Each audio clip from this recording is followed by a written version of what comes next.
We were a major winemaker in Australia. Up until probably the 1920s it was quite significant. Certainly in the 1890s is probably when it hit its peak. There was nothing to compare to Murray Valley at that time. Easily the biggest winery in Australia, not just in this area, in Australia.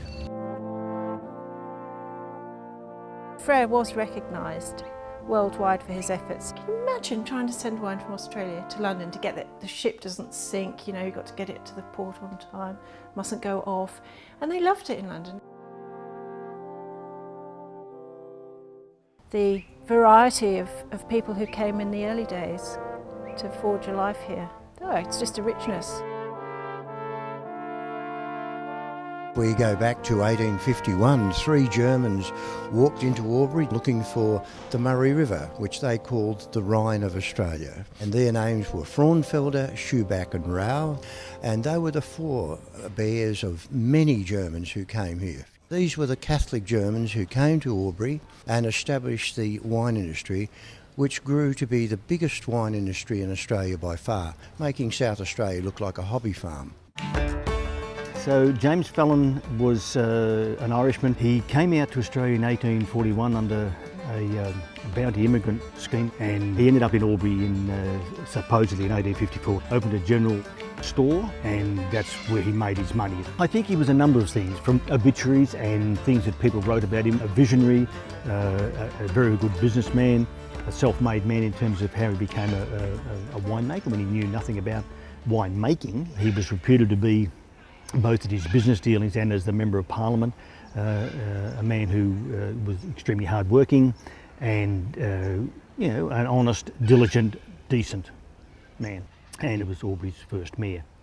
At that time there was some incentives for people to get into winemaking. It was seen as something that was coming. There was already vineyards in places like the Hunter Valley. He was involved in the creation of the Murray Valley Vineyard. The company was formed. The amount of land they bought was 640 acres. It's an enormous amount of land. There's not a winery in the world, I don't think, there's 600 acres. The maximum they ever planted was about 200. His crowning achievement was, of course, the cellars that were a work of art, really, and were famous throughout, certainly throughout Australia, not only in terms of their size and the volume of the wine that they could hold, which apparently was about 300,000 gallons, not litres, gallons. And probably the most famous of all of those things in the cellars were massive casks that he had specially made that took about 2,000 gallons each, which was unheard of at the time. Anybody of any significance came to Albury, it was a must that you visited Fallon's cellars, and everybody marvelled at them. I would venture to say they were probably unique. All these beams were extraordinary.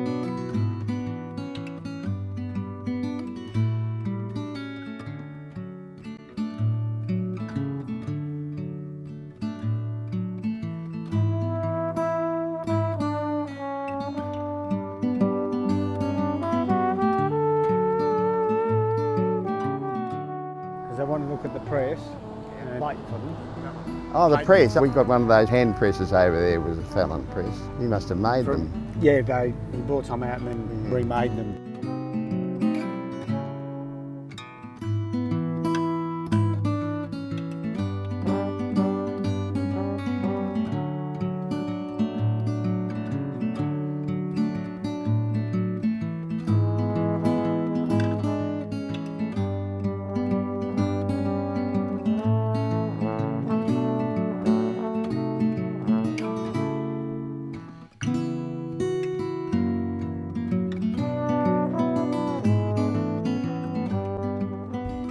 Not only the cellars, but the vineyard itself was very famous throughout Australia. And again, if you came to Albury, you would go and look at the vineyard. The people marvelled at the view you could have, and it's one of the things I used to love as a kid, the view you can get from up there as to how far you can see. Look, his legacy really is that he put the Albury wine industry and the Australian wine industry front and centre. I mean, he wasn't alone. I don't want to pretend that he was, but he was. He was, probably head and shoulders above almost anybody else in the country at the time. He pushed his wines into not just the English market, but into America, into Canada, into India, places that you wouldn't even necessarily associate with people who would buy a lot of wine.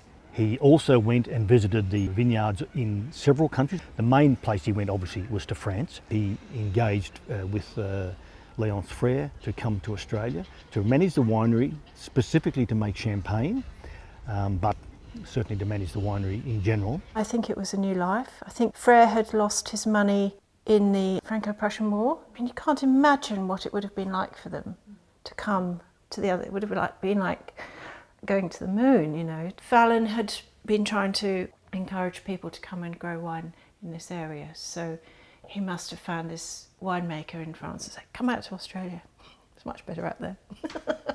And bring some olive trees with you as well.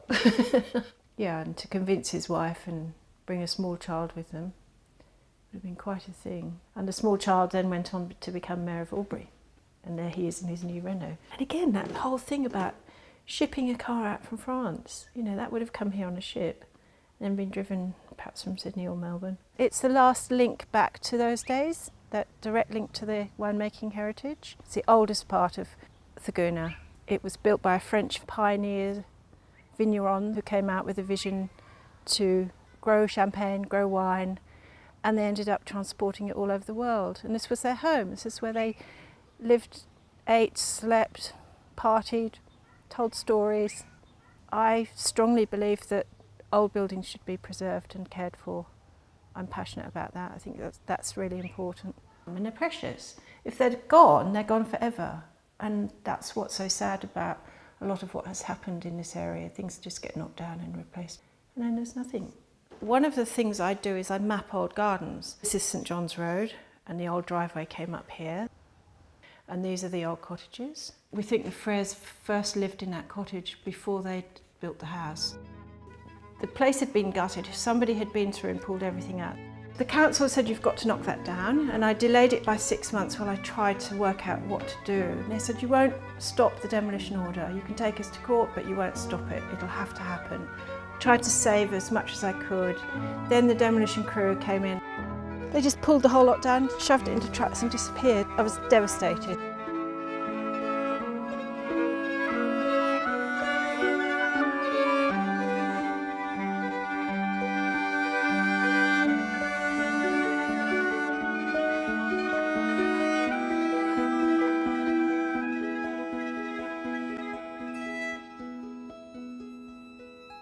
And these books were found in a little tiny weatherboard lean-to on the ground in the dirt, just left out there probably for a good 80 to 100 years. You know, they've brought these out to read on the ship coming out perhaps. But the most exciting find was this manual here. It's a scientific document about the effect of oxygen and how it affects wine and the fermentation process, all in French. So it would have been Frére's manual, it's probably his Bible, what he brought out to France. It would have been very precious for him. And then these wonderful illustrations showing the different colours the wine changes when it's exposed to air or bacteria. There they were, lying on the ground, full of slugs and snails. I just think it's wonderful to have this, and then to know that he handled that chappie there, he built the house. It all comes together in a bit of a story. Down here are the workings of the vineyard, the cellar, which has gone, but the vats are still there, and these concrete vats are there. These are the remnant vats from the winemaking days. Would have been a real hub, So many people I've shown this are just amazed. I had no idea this was here. There's still a few relics out there. There's actually still some of the old open fermenters beside the railway line that were James Fallon at Murray Valley Vineyards, which not many people would know what they are. The remains of the cellar at Edamoga Winery. When you go and look at it, you sort of put yourself back in time, because it was a very big winery too. What we call Tabletop Road now was actually the main highway to Sydney, and there was a lot of vineyards along there. Not so many wineries, but a lot of vineyards, and they would have supplied the bigger wineries like James Fallon or Greer or Edamoga. The other thing you should remember is before 1901, of course, New South Wales, before Federation, New South Wales was like a different country to Victoria. If we wanted to take any of our produce over the river, well, we had to pay duty on it.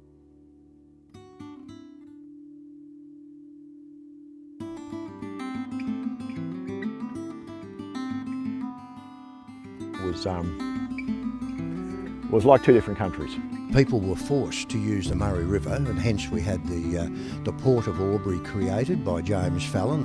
He bought a paddle steamer called the Cumberuna and would take his wine down to Echuca, put it on a railway line, take it to Melbourne. He would convince the sailing ship captains to pump out their water ballast, and he put large 2,000 and 3,000 gallon big casks in the ships, and they'd use it as ballast and get his wine to England for a penny a gallon freight, and hence the massive export market, and the Rutherglen wineries followed suit. Fallon, who was the largest, and St Hilaire and Etamoga were all exhibiting wines in the great exhibitions in London and in Vienna and winning awards. And they weren't for ports, they weren't for sherries, they were for red wines, Cabernets, Shiraz, they were for Riesling, and these wines were regarded, and when you read the reviews of those exhibitions, they were regarded extremely highly and equal to, if not better, than the wines of Europe at the time. When you go and see the wineries, particularly in Rutherglen, like Chambers is an example, I think it's been in the family for 6 generations, and you say, how come they're still in business? And there's many wineries down there that have been in business for a long time. Why have they prevailed and Albury's didn't? There was obviously the phylloxera thing, but I don't think it was a major cause. It was, there was actually I believe there was a bounty given on pulling vines at one stage so that farmers would go into other industries, as into cropping. Drought, economics, fights between the states and those sorts of things. Albury was the victim of that. And then the run up to the First World War, the wine industry generally in Australia collapsed and didn't come back really until after the Second World War. We first planted vines in 1998 with the view to having a small boutique winery. We use all of the old traditional methods. Bottling, doing everything here on site. During harvest, of course, we're all hand-picked, so we need a lot of labour. Most of our traffic that we get is word of mouth and people that have been driving along the highway. In fact, at the cellar doors here at Splitters Creek, and it's such a beautiful spot. We do outdoor weddings. A lot of the wedding photography is done amongst the vines, amongst the old cottages, and they just love it. They just love it. Probably 1890s, the cottage. So my grandparents grew up here. Walking around, you can still see the remnants of the old gardens, you know, a few of the old trees, and the footings are actually rocks off the hill, and that's where I grew up with my 6 brothers and sisters. The way to make it survive was to make it useful, so that's the reason it became the cellar door. We purchased this property about 4 years ago. We saw it as an amazing opportunity because the vines have been in for over 22 years, which is also very surprising for people that are local in the Albury-Wodonga region. They firstly didn't know that there was a winery out here, and secondly didn't know the quality of the fruit and the wine that it could produce. You know, for us coming into owning a winery, the most we knew about it was drinking it effectively, and we had a real passion for wine and a passion for, you know, marketing and what things look like. And both Karen and I knew what we liked to taste and we knew what we liked to look at. So we appointed an amazing winemaker. That's how Posh Blanc was born. I guess we've targeted a real niche market in that corporate gifting space as well, and there's not many other wineries that have done that or focused on that. And it's a real niche in the market that we've found that we love being a part of that gifting market. If you have a bit of presence on Instagram and Facebook and show some good photos from time to time, it really helps with your brand and the acceptance of your brand. And I think those two mediums have sort of helped us connect with the world.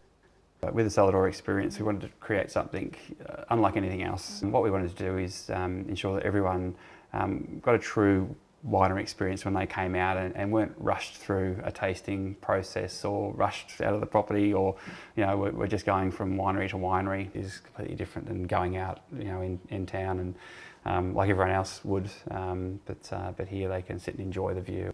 The more that I look into the past, it's extremely exciting, and now we're a piece of that.